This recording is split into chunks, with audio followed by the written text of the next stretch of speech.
À seulement 30 km de Guatemala Ciudad, les volcans Fuego, Acatenango et Agua dominent l'une des plus anciennes villes d'Amérique, Antigua, 1530 mètres d'altitude, 30 000 habitants.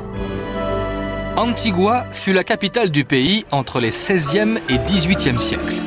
Elle céda ce rôle à Guatemala Ciudad à la suite d'un tremblement de terre qui la détruisit en grande partie. Malgré cette catastrophe et bien d'autres séismes, Antigua a tout de même conservé un remarquable ensemble de bâtisses coloniales. Les fenêtres de style andalou, avec leurs grilles de fer forgé, appartiennent à l'architecture espagnole des XVIIe et XVIIIe siècles, omniprésente à Antigua. Les rues pavées, les arches comme celle de Santa Catarina, ainsi que les portes en bois sculpté qui dissimulent de vastes patios, achèvent la séduction. Il ne manque plus qu'un air de marimba, du nom de ce xylophone devenu l'instrument de musique nationale pour se transporter à une autre époque.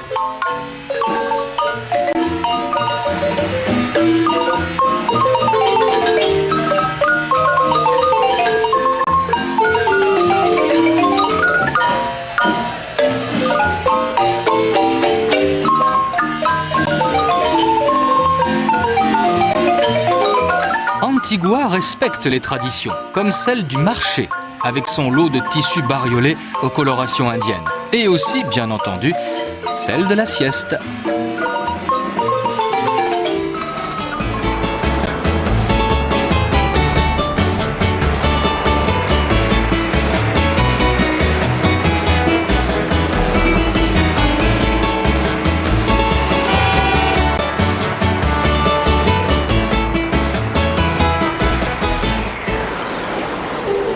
Les villages aux alentours de Quetzaltenango restent bien enracinés dans le passé plutôt que dans le modernisme.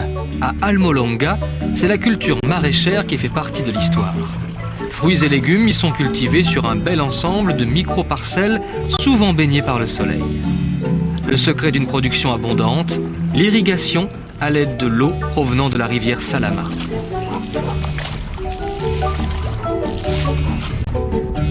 La production transite par le marché de Zunil, un village tout proche.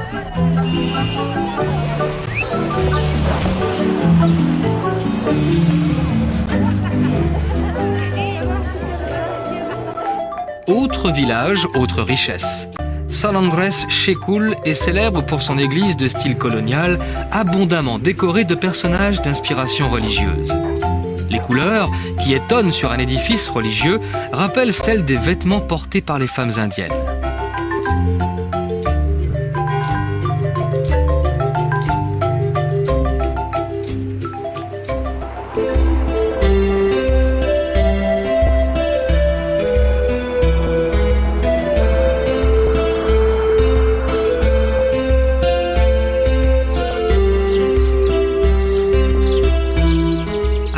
Mètres d'altitude, Chichicastenango est la ville phare des Indiens Quichés. Elle est cernée de pins sous lesquels poussent les orties qui lui ont donné son nom, les Chichicastés.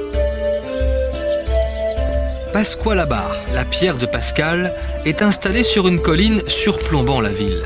Elle est honorée par les prêtres indiens qui prolongent les rites mayas.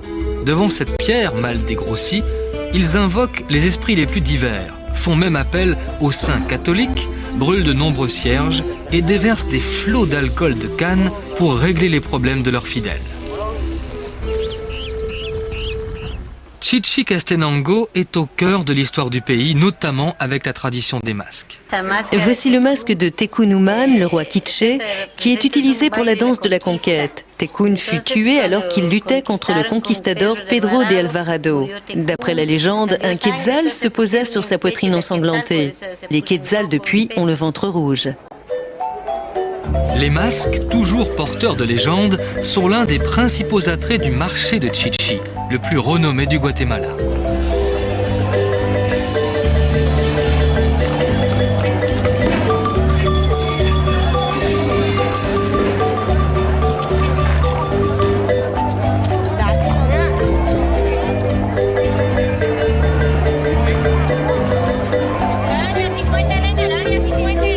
Une fois par an, la foule se fait encore plus nombreuse pour assister à de grandes festivités. Celle-ci débute avec l'installation d'une fête foraine.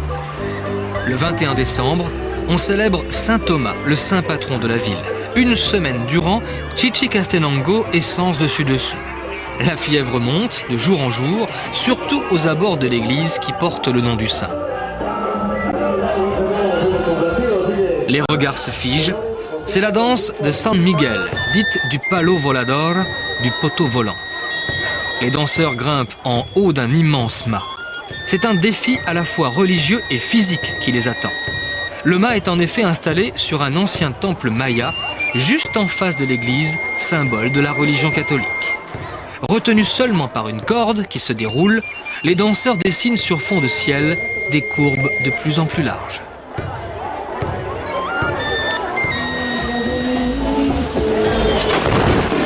Les déflagrations de pétards commencent à se succéder à un rythme soutenu, couvrant par moments les orchestres de marimba qui se livrent à une compétition animée.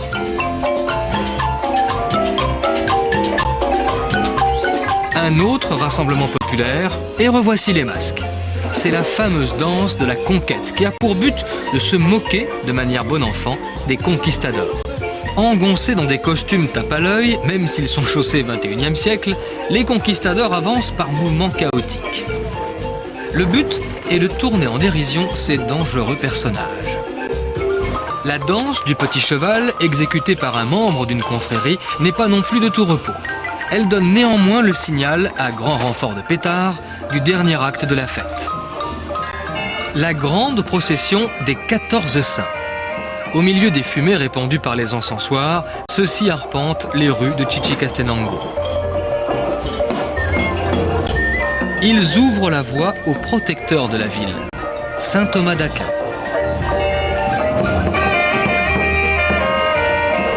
Le 21 décembre, tous les saints effectuent le tour complet de leur cité.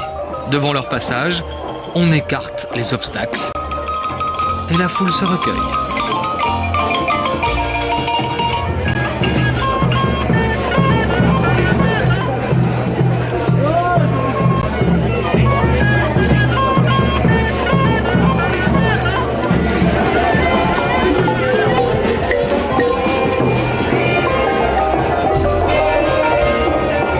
La procession s'achève aux premières heures de la nuit.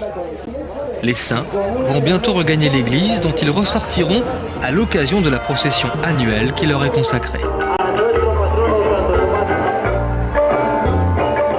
Une fusée transperce le ciel et la fête se termine en feu d'artifice. Scintillant et flamboyant, il rappelle la couleur des origines du Guatemala, la couleur du feu, la couleur de la culture maya.